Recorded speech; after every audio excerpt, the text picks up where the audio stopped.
welcome to the line change. In this video, we're going to be going over the future of the Canucks blue line. We're going to talk about 3 players in particular, starting off with Elias Pettersson, D-Petey, or Junior, as like what Rick Tocchet likes to refer to him as. Yeah, we're just going to talk about them and how this Canucks blue line is going to look in the future. Obviously, Elias Pettersson is on the main roster right now. He's been on the Canucks team for a little while now.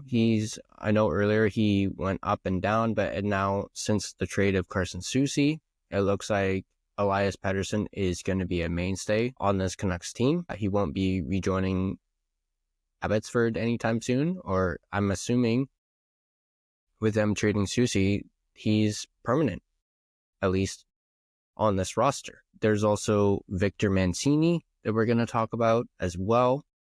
And then, of course, we're going to talk a little bit about Tom Willander, who's not even playing in Abbotsford right now. He's still playing in junior, I believe. Sorry, I'm just waiting for it to load up. Yeah, he's still playing at Boston University, although correct me if I'm wrong in the comment section down below. I believe he's still in the NCAA.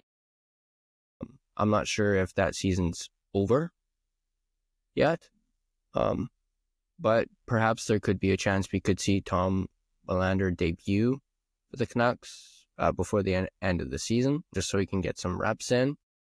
If not, Willander, I believe, will fully or at least potentially be on the team for sure next season. Depends on how training camp goes, I guess. But let's get into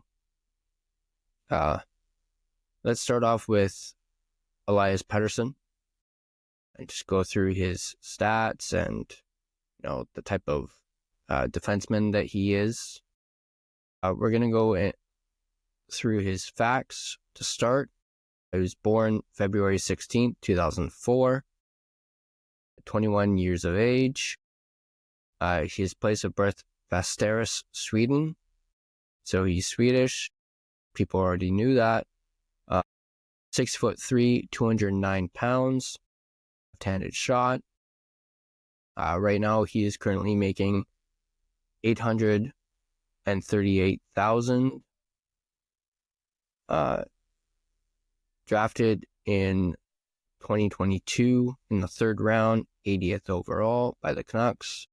And then this is a little description posted by Elite Prospects during the 2022 draft. It says here, Elias is a good skater with a long stride. He can travel with the puck and is quick out to the corners. Elias is very involved in the game and drives it with a strong first pass or puck traveling. He has good control and his head up, uses mobility and reach to close gaps, and likes to shut down with 2. Elias is not only physical, he is highly competitive in his own end too. When his team needs him, he steps up. So that's a little description from Elite Prospects. This was obviously, as I mentioned, written in the year he was drafted. We're not going to get too much. Well, I guess why not? Let's get into some of his stats when he played in Sweden. 2018, 2019, 23 games, a goal and 6 assists. That was the U16 Elite League. 2019, 2020, 18 games played, 9 assists. 2020, 2021, the J18 region, 12 games, 4 goals, 9 assists. And then 2022, 2023, 14 games played, 5 goals, 10 assists.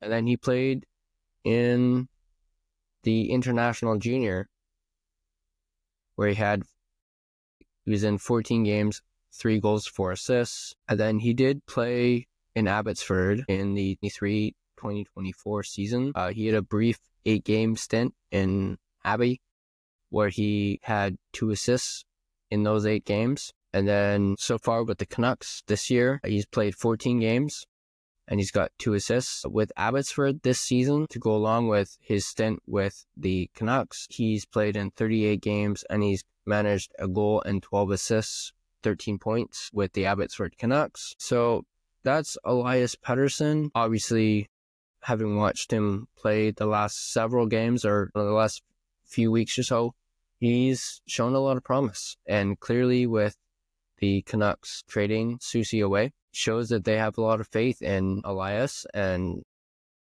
they see him as a top defenseman in this league. Still a little bit of a sample size for D-Petey, but from what I've seen, I've really liked him. Obviously, when we first initially drafted him, there were the jokes about us having 2 Elias Petterssons, although Petey, the forward, he's Elias.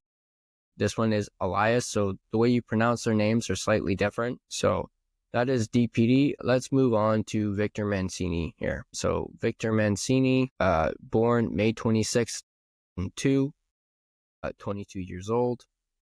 He was born in Hancock, Michigan. He's 6'3", 229 pounds, right-handed shot. He has a cap hit of 870,000. Obviously, drafted in 2022 in the 5th round, 159th overall by the New York Rangers. Here's a little description from Elite Prospects on Mancini. It says here, Mancini played left defense on Frölunda's second pairing. His north-south speed was decent for his size. He was effective when he kept things simple and made quick short-range plays to stay out of trouble. Mancini's ability to read the game off the puck was something that stood out. He also made excellent reads and played a very alert game defensively. Let's look at his stats from his first season in Hartford, which is the AHL affiliate of the Rangers. In 2023, he played in 7 games and he had 3 assists. And then just this year with the New York Rangers, he played 15 games for the Rangers and had a goal and 4 assists. With the Hartford Wolfpack, he played in 23 games and had 3 goals and 7 assists. And then so far with the Vancouver Canucks, it says he's got no points, but maybe this hasn't been updated because I could have sworn in the other game he got an assist. But he's played in 4 games for the Canucks. They might need to update this because I believe he's played in 5 now, I believe. He's played 5 games in Abbotsford and has registered 1 assist. He is projected to... snuck up on me. He is projected to have played 37 games, 2 goals, and 8 assists. For 10 points. That's his projected. So we'll take that with a grain of salt. And yeah, again, same with D-Petey. From what I've seen so far, I've really liked what Mancini has offered the Canucks and what he's brought to the table. Obviously, when we traded for him, you had guys like Frank Corrado basically sing this guy's praises. You saw guys like Cam Robinson, I believe, as well, was singing Mancini's praises. And I really think this guy could be a top-end defenseman, just like D-Petey. Obviously, we haven't seen enough yet. Maybe we'll see a little bit more when he's... My goodness. Granted, it is almost 5:30 in the morning when I'm recording this, as I was trying to fix my camera. I don't know if you noticed in the videos, kept on zooming in and out at times, so it took me forever to finally fix that, so that's probably why I'm tired right now. But I wanted to get this video out before later and, just get it done. Where was I? Right. I believe Mancini, once he's had like a full season under his belt, will be even better. So I'm looking forward to that. And then let's move on to defenseman number 3 of the future for the Canucks, Tom Willander.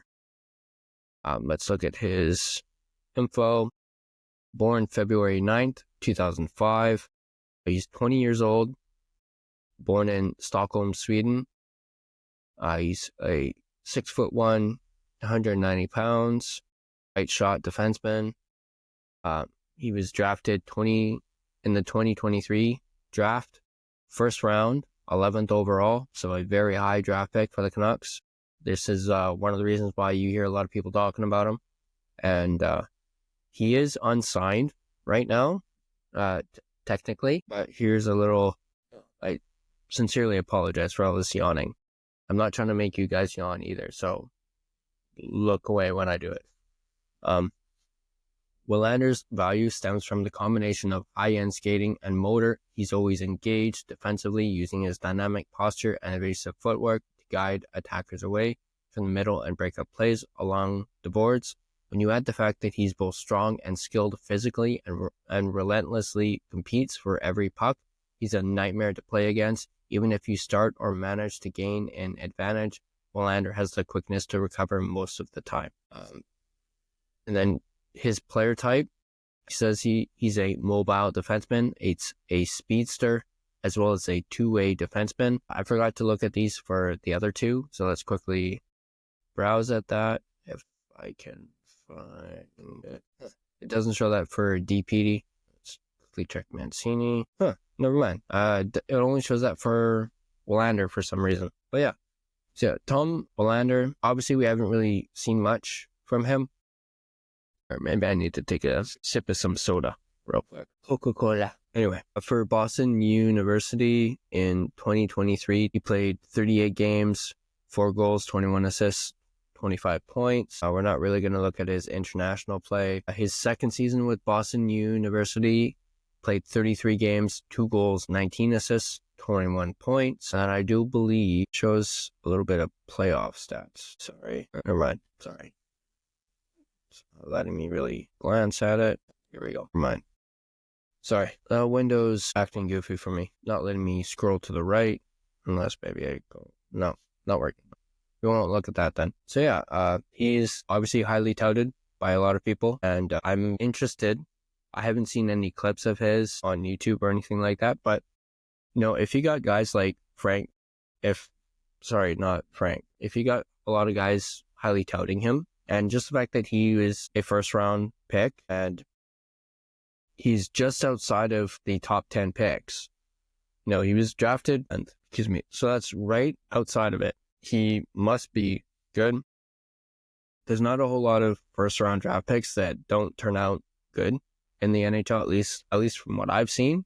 So obviously this guy's got a lot of eyes on him and he's expected to be a top 2 defenseman. I don't know if some people have maybe compared him to Quinn Hughes or something like that. I mean, obviously he's a little bigger than Quinn Hughes, being 6'1", but the fact that and it says here, he's a nightmare to play against, that really intrigues me and gets me excited for when he finally does debut and, you know, is a regular in the NHL.